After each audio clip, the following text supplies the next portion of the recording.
go free. You know, you get to see things other than the black line at the bottom of the pool, and just enjoy swimming.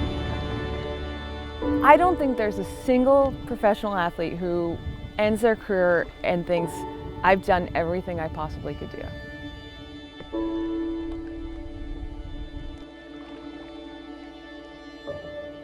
I think as athletes, we often assume that there's this predictability. I think we all buy into it, thinking if we control things, if we do things exactly right, we're gonna get everything we want. It's such a beautiful myth.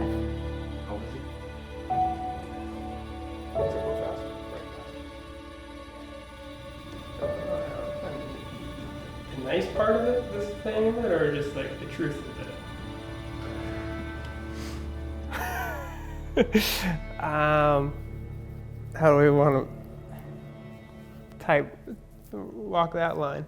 Yeah, being married to another pro athlete, it can be challenging. It's his COVID mullet. The sad thing is I kind of like it by now. You know, it's not too bad. It's a little sexy, what can I say? He's just ignoring me. Our job every day is basically to get the most out of ourselves physically, and then the rest of the time try to recover as best as possible. So it's hard because both of us are in the same state of fatigue a lot, but on the upside, we know what each other are going through. Whether or not that entails like who does the dishes after dinner or not, it's another story, but yeah. It's human. Sarah is best described as a draft horse. All she wants to do is be hooked up to the plow and just work constantly.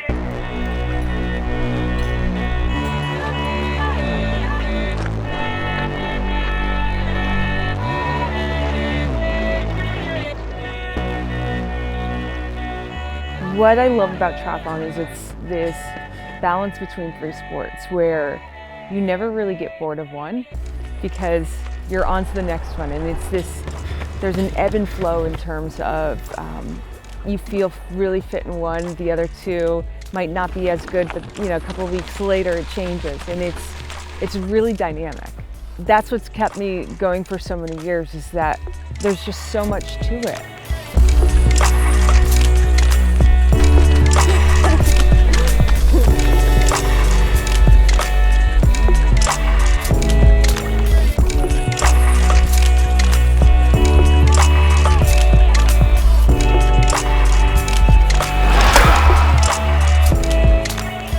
She really just likes to work and she enjoys the process of training.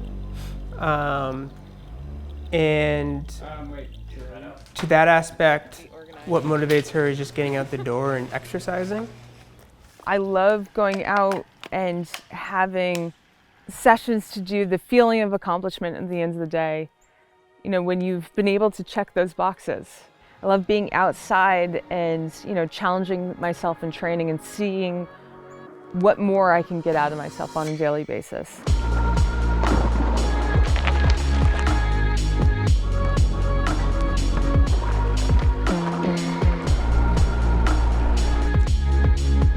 I think being a professional athlete, it's a tremendous privilege. There are very few jobs where you do have that clarity of purpose, where everything you do, both training and outside of training, is geared towards one thing. We're extremely lucky in that we get to live our craft.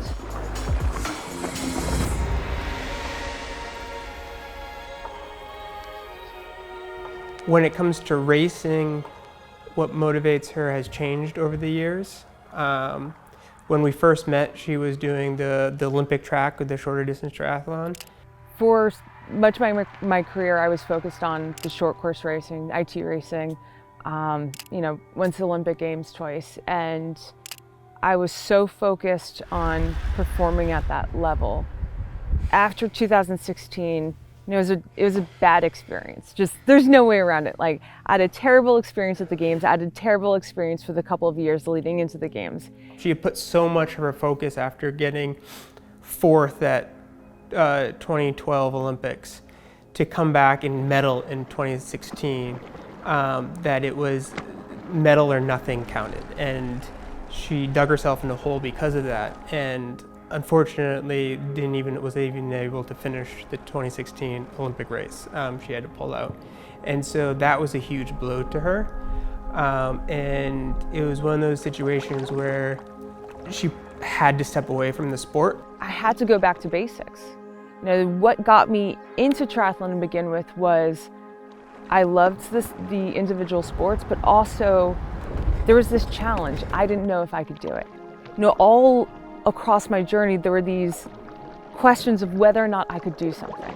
And I needed to get back to that. So doing Ironman, I was worried that I would fail. I was worried that I would embarrass myself, that I wouldn't be able to do it.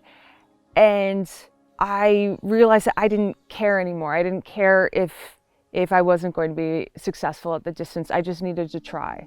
Because what had gotten me into the sport was the love of that challenge. And here was this huge challenge for me.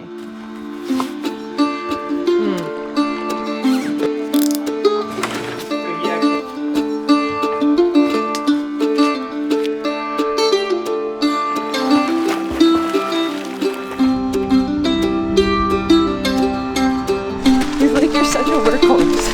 Like, yeah. Does he say I'm a workhorse? So what's happened in her long course at Kona and Ironman, her career has been very similar to kind of her Olympic career. She knew that Ironman was good for her. Like, she knew that she's just a very tough competitor, that she could do well, but she found herself in third place coming off the bike into the run, moved herself up, was closing on second. Things kind of started falling apart, but she still ended up fourth, under the old course record time. And, you know, I think she realized that she could win the race. And so the following year, her goal was to come back to win the race. But I think what happened at Kona to get her to that fourth position really messed with her body and messed with her mind. And I think she just fried herself. And so when she tried to come back, she was so focused on getting on that podium and so focused on doing well, that do or die attitude, that she went to race to race to race, and her body just didn't want to cooperate because her body still hadn't recovered from the Kona effort from the year before. And so got herself to Kona, was at Kona, and a similar thing happened where both mechanical issue to start, and then her body just didn't want to help with her, and her body shut down and ended the day in the hospital. Arrived.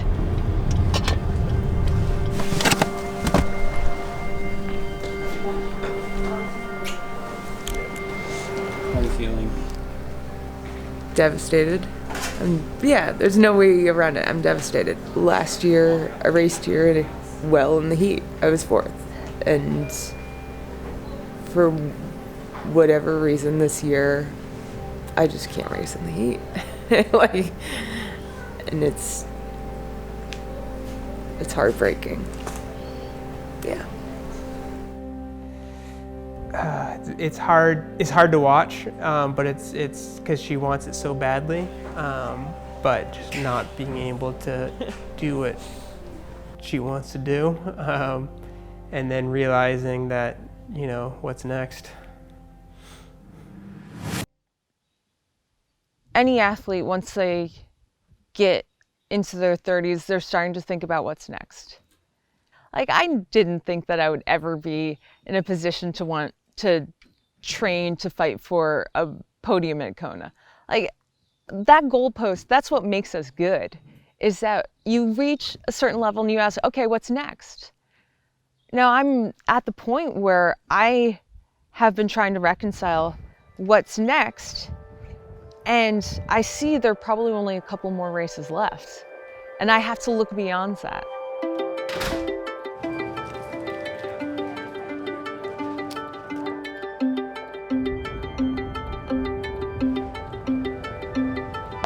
I was very concerned about what after sport meant for Sarah a few years ago, after the Rio Olympics 2016.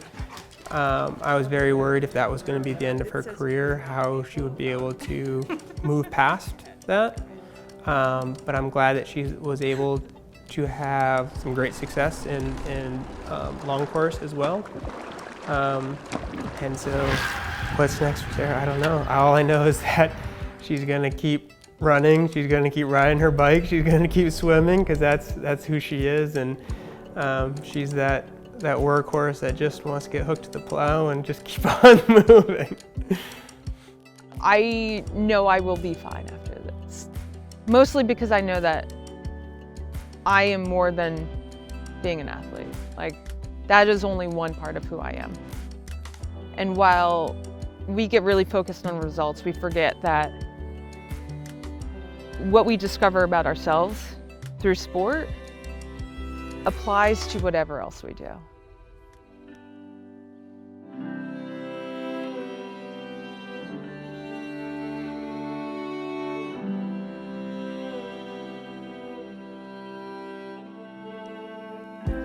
You're gonna have to do a lot of editing. Talking about Ben made me teary.